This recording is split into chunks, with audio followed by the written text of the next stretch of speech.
Welcome to the Slop Temple. We pray this video helps. In this video, I will show how to draw a Lamborghini Huracan Evo Spyder.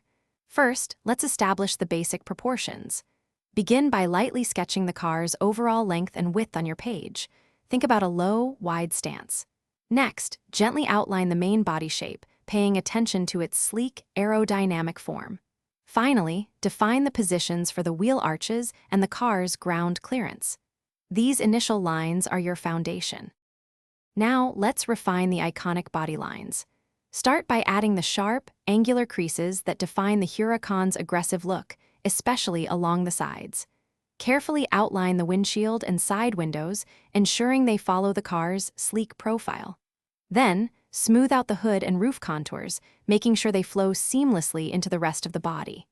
These details bring the car to life. It's time to add the crucial features. Begin by drawing the wheels, ensuring they are perfectly circular and positioned correctly within the arches. Don't forget the intricate brake calipers visible behind the spokes. Next, carefully sketch the distinctive headlights and taillights, capturing their unique shapes. Finally, incorporate the prominent air intakes and the powerful exhaust pipes, which are key to its aggressive aesthetic. To complete your drawing, let's add the finishing touches. Gently erase all your initial construction lines, leaving only the refined outlines. Now, apply shading to create depth and volume, making the car appear three-dimensional. Think about where light would hit and cast shadows. Finally, add subtle reflections to the bodywork and windows to give your Lamborghini a realistic, polished look. Great job! Thanks for watching. Consider subscribing if we helped you.